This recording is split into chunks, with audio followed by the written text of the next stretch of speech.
Hey, how's your day going? So it's John here. Thank you for checking the video out. So yeah, I'm gonna go ahead and see if we can get into part two, basically, of the conversation that we were having about the deficits, basically, of the credit-based monetary system that we usually participate in, right? So we have a fiat currency, as I mentioned in the previous video.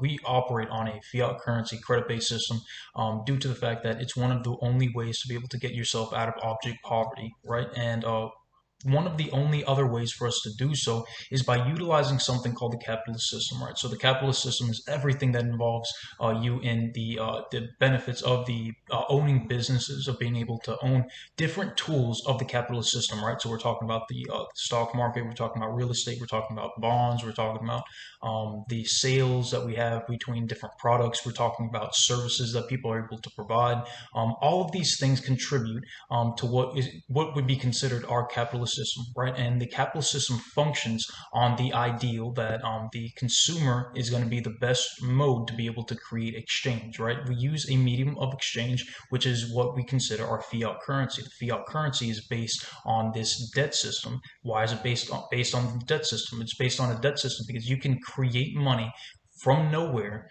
based on being able to loan or exchange money itself, right? So for me, when I first figured that out, I was like, okay, so we have a system where money is essentially being printed, and it's being printed by our Federal Reserve. The Federal Reserve acts as a controller of the currency itself, and we use this inflation type metric system to be able to help out those situations because you can make money based on inflation, depending on if you're in the right position and you hold your money and you hold your assets in the right position, right?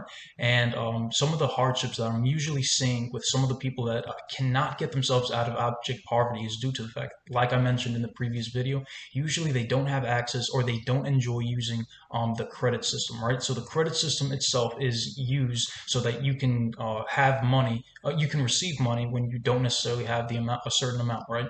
And well, we use the system basically to be able to help out the majority of people that don't have those that money, right?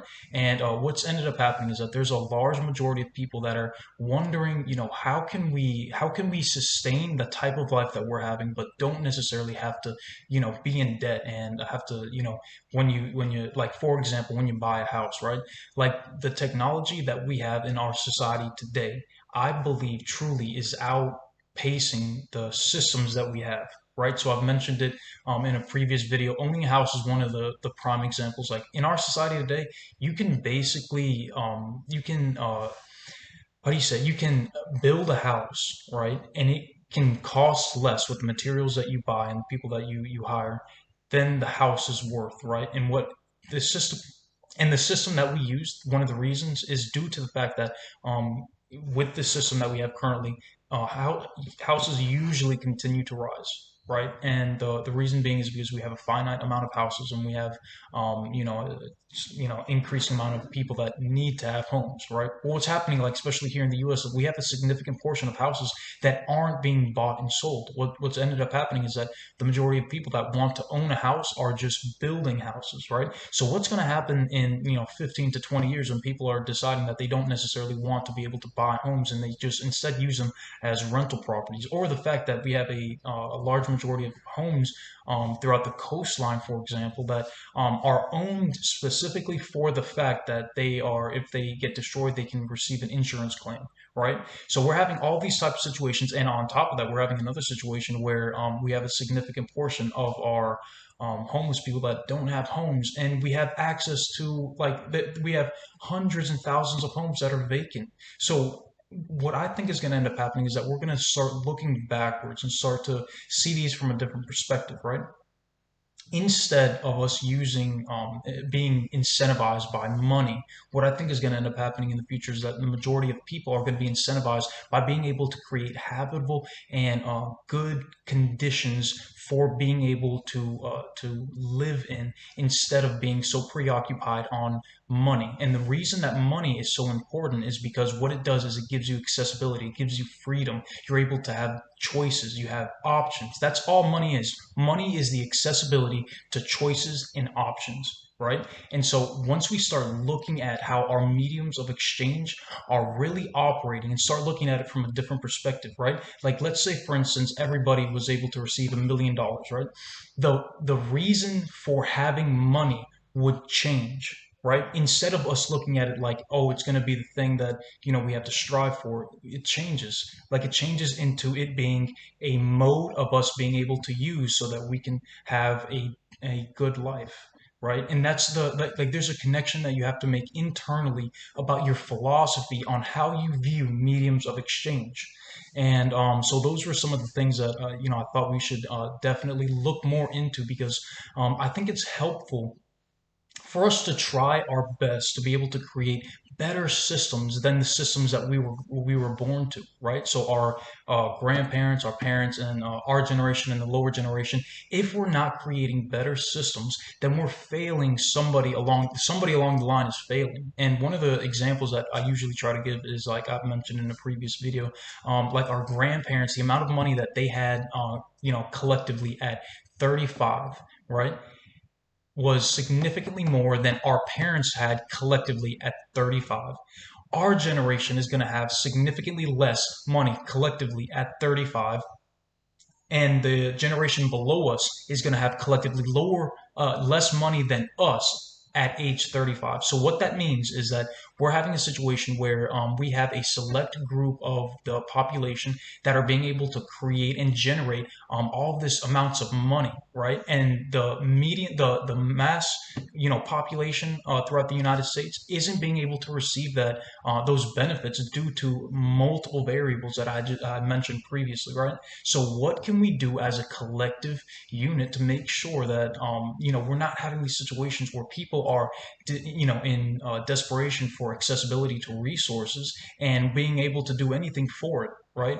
How can we change the system to make it better for the majority of people, right? It's in my belief that being able to provide a universal basic income, universal basic tuition, and universal basic healthcare would be able to eliminate some of those hardships, right? We should not have a select group of the population that's able to essentially appreciate life and receive all the benefits, while the other people are basically considered a slave class. Like the way that I was explained to it by a wealthy individual, he said that when he goes shopping, like he looks at it as if he's at an amusement park, right?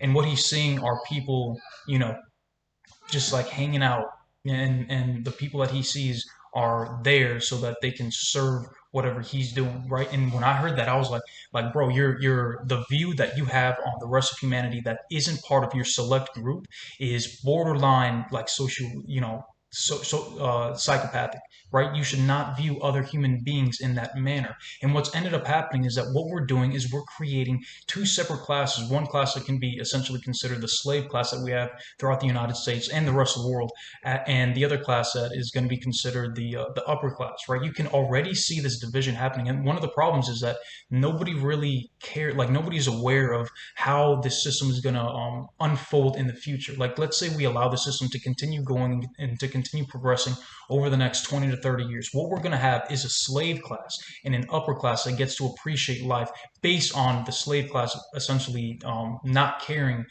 now and being able to create change now so that that doesn't happen in the future, right? So the way that I like to explain it, it's this Matthew principle idea, right? So basically, if you have accessibilities, what's going to end up, and it starts usually when you're young, right?